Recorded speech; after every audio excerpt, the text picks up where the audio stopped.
let's jump in a winter storm. Why did you decide to buy it? What's the back end story of that? Man, that was probably the hardest one. I mean, that was one that, I've been in the roofing industry since 2007. This industry has changed my life. This industry has given me an opportunity that I don't know if any other industry would have. And so I'm very thankful for it. I started going to roofing events in 2010. I went to my first IRE, International Roofing Expo. And, I built such an incredible community there. And as I was going, I started to hear about this Win the Storm conference. And I just heard all these rumors about it, cocaine and hookers and this and that. And, everyone knows these stories. And, so I always kind of looked down on it, and the other professional industry, they did as well. They stormers. And they always looked down on it, and I was kind of embarrassed to be a stormer, really. And I didn't look at myself as a stormer because I built in markets and expanded. But, when I went to my first Win the Storm, it was 2019. And man, like that experience was incredible. Like, it was at South Point. I remember walking up and it stunk so bad of cigarettes and like. I was there. Yeah. The first impression walking, I'm like, what the heck am I doing here? But once I got in and got talking to people, it's the same as all the others. Like just incredible people with growth mindsets, wanting to learn, wanting to grow. And I learned a lot there. And it was like really cool seeing the debates on the stage, just how different people approach a claim and really the network. And so that's where, I was very grateful for that opportunity. And, I wasn't a huge fan of Anthony, as a lot of people aren't. And I didn't really even understand what all he did. But that event was so crucial to so many people's platforms. If it wasn't for Win the Storm, a lot of people wouldn't exist today. A lot of companies in their growth wouldn't be here today. And so I looked at that event as a platform for the industry. And that's where the storm industry comes together. But that's also where the storm industry needs to change. And we need to have new standards and level that field. And so that's where, if y'all know Hammer, he kept hounding me like, dude, you got to buy this. You got to buy this. And I'm like, no, hell no. I'm not doing it. And, I really felt called. Like over time, as those conversations happened, I was like, man, like I know with my network, I know with how I run business, I know with the experience that I have with events. I mean, I'm on the board of International Roofing Expo, which is the largest roofing event. I've helped buddies with their events. I've just never wanted an event. I still don't want an event. I still can't believe I have a freaking event. But I felt the industry needed this. And so I was going through due diligence and I'm like, what the freak? This is a joke. I could easily start my own. And a lot of people are like, why didn't you just start your own? Why not just take a challenge, take a bull by the horns and freaking ride? And so that's where I look at it. It's a very known brand. And if anyone can turn it around, I feel very confident I can do that. And I can bring in a much bigger industry. People don't realize what I'm bringing together this year at Win the Storm. And it's going to grow this platform in this industry like never before. There'll never be such a big collaboration of industries that's going to just raise it to a whole nother level. And that's really why I wanted to do it. And I was going to not do it. So I'll take this defining moment in time. I paid $10,000 to go to an event just so I could freaking meet Andy Frizella. See him. I've met him before, but it was like a VIP house party. And I wanted to go ask Andy about buying this event because, I was buying Total Home. I was like, I'm not going to have time to buy this company and these others. And I kind of gave the spill to Andy.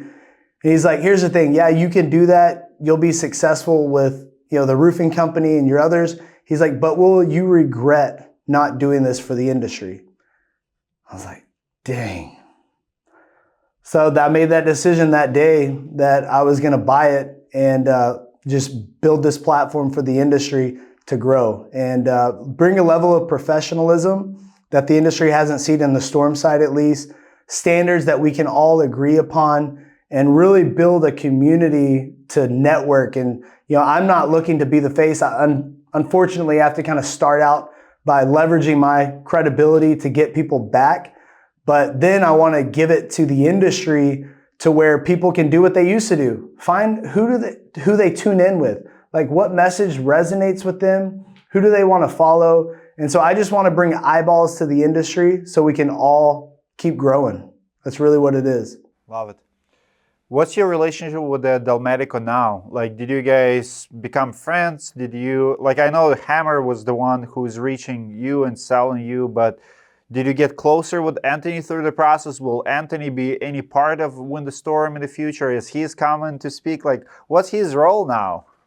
Yeah, so I was one of Anthony's biggest sponsors, for a couple of years, and I got to know Anthony more and liked him less as I got to know him.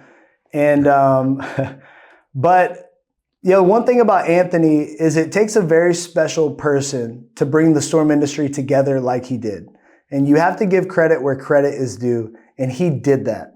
And he had a big vision for it. He accomplished that vision. But then the industry grew past him, and he didn't adapt with the times. He didn't change with the times. And people realized, hey, this is very transactional. This is not value. This is all about transactions. So that's why everyone just kind of aborted, all right, we're done. But getting to know Anthony through that experience was really cool. I'm not sitting here talking about Anthony's character. I mean, the roofing industry and storm industry, there's a lot of craziness that goes on. Everyone knows that. But what I will say is that he's a creator, and he's got a vision, and he's one that executes towards his vision. And so I was impressed with understanding more of his mind and his passions through the due diligence process. I wasn't happy with the due diligence process. We definitely had some beef through that. But I just felt that, it was important that this event didn't die. And so that's why I moved forward with the process and closed on it. And I do wish the best for Anthony. I know that now he's very passionate about freedom in our country, and we align with that. And I really hope that he's able to accomplish that goal with, fighting for freedom in his unconstitutional documentary. I wish him the best with that. But he does not own any of this, nor will he. He has no say-so in this. He's completely out. He would love if he could have a part in it, but that's just not what I'm about. So I'm going to make sure we bring it, and it's going to be better than ever before. With 9 businesses, which one is going to consume most of your time, and who's going to run Win the Storm? Who's going to be the face of the brand? Is it going to be you? Is it going to be Hammer? Is it going to be someone definitely else? Hammer's not the brand of my brand. So he has his role and whatnot. But, here's something I want to be very clear on.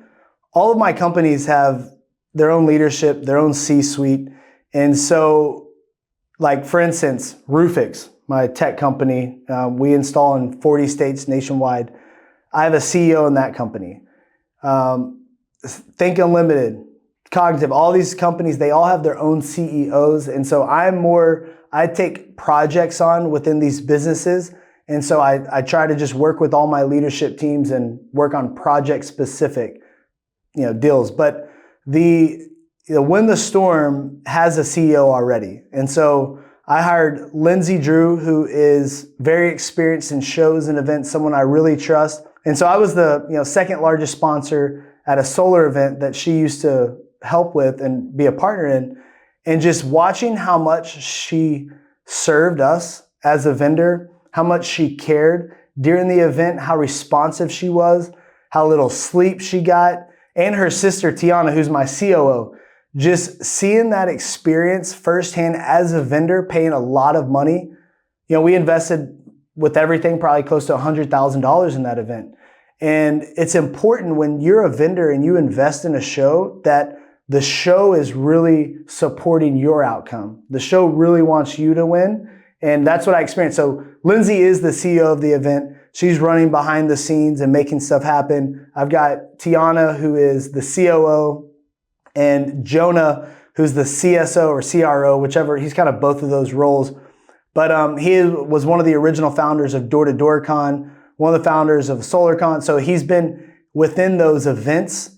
So I hired people that I know love people and care about people and not focused on their egos and not focused on me. I hired them and I said, here, I want y'all to build an experience for the people, by the people. And so I just created a board as well for Win the Storm. And so this board will help select speakers. This board will be responsible for the industry and the heartbeat of the industry and making sure we keep our thumb on the pulse, because look, I don't know everything. I don't want to. I look at myself as I don't know much, so I like to collaborate. And so I'm bringing the industry together to collaborate to create the best show. I'm taking out the pay to play, all the transactional BS. We've already turned away hundreds of thousands of dollars in sponsorships to speak on stage and pitch from stage. I'm not about that. Like, if you're paying to come to my event, you're going to freaking have overflowing value when you leave that event. And that's the focus. So yes, it's individuals that are going to be running that show that are very experienced with it, with a board that's going to help curate and select speakers. And your name was brought up, Dmitry, to be on the board. And you gonna accept the invite? You gonna accept the invite and be on the board of Win the Storm? I will. My only problem is I have this trip to another country. We're going to Caribbean. We're living on 16th, so technically I can make it. But I'll have to fly back and take my family for like 8 days. It's a spring break for my kids. Yeah. So I look at the dates, I'm making it. So I will accept it and I'm honored. But I might leave a little bit early. So as long as there's no scheduling conflict, I'm 100% will be there. Thank you. And here's the board is to select to rate and select speakers.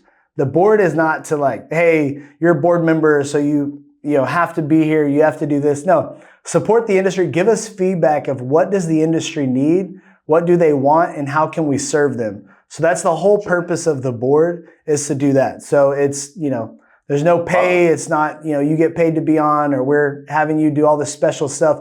It's just to really curate the best experience for contractors. And you obviously have the pulse of the industry. So that's why your name was brought up. So you heard it first here, everybody. Welcome to the board. Awesome. Love it. I will be there.